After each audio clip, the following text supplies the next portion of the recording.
एक शहंशाह ने बनवा के हंसी ताजमहल, सारी दुनिया को मोहब्बत की निशानी दी है।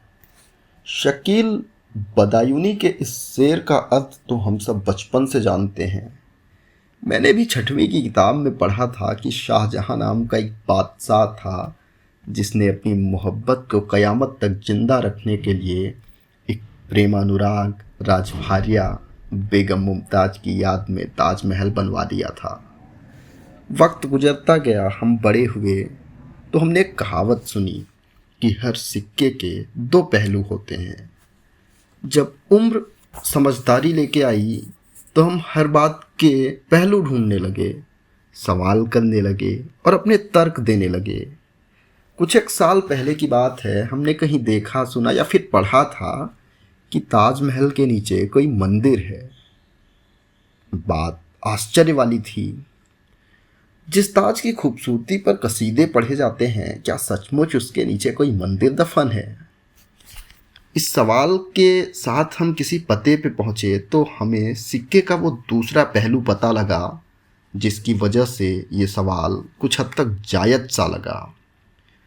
तो बात ऐसी है कि बेगम मुमताज़ की मौत के बाद मुग़ल बादशाह शाहजहां काफ़ी दुखी हो गए और अकेले रहने लगे। उसके कुछ सालों बाद उन्होंने मुमताज़ की याद में इमारतें बनवाने की सोची, जिसकी शुरुआत उन्होंने उस स्थान से की जहां बेगम मुमताज़ को दफनाया गया था। हालांकि पहले ताजमहल को आगरा में बनाने का कोई प्लान नहीं था, बल्कि ताजमहल को मध्य प्रदेश के बुरहानपुर में बनाना था, क्योंकि मुमताज़ को इस शहर से बेहद लगाव था और अपने मरने से पहले भी वो बुरहानपुर से ही चल के आई थीं। सारी तैयारियां हो चुकी थीं, लेकिन बनाने से तुरंत पहले मिट्टी की जांच में पता चला कि बुरहानपुर की मिट्टी में दीमक लगने की संभावना बहुत ज़्यादा है, जिससे किसी इमारत की नींव सालों तक मजबूत नहीं रह सकेगी। इसलिए आगरा में बनाया जाने की सोची। आगरा में ताजमहल बनाने के लिए कई जगहें देखी जाने लगीं, लेकिन बाद में जिस जगह को चुना गया वहाँ पर ताजमहल को बनाने के लिए भूगोल बदलने की स्थिति पैदा हो गई। हैरान मत होइए, आइए बता देते हैं कि कैसे।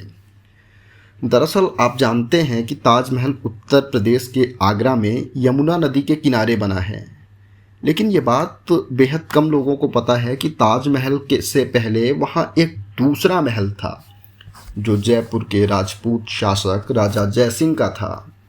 शाहजहां ने इस महल के बदले आगरा के बीचों बीच एक रंगीन महल जयसिंह को भेंट किया था। हिंदू महल होने के कारण आज भी कई लोग ताजमहल के नीचे शिवालय होने की बात कहते हैं। हालांकि ताज के नीचे मंदिर या शिवालय होने की कोई पुख्ता जानकारी नहीं है और न ही किसी तरह की सरकारी जांच या कोर्ट के आदेश ने इसके नीचे मंदिर होने की बात कही है।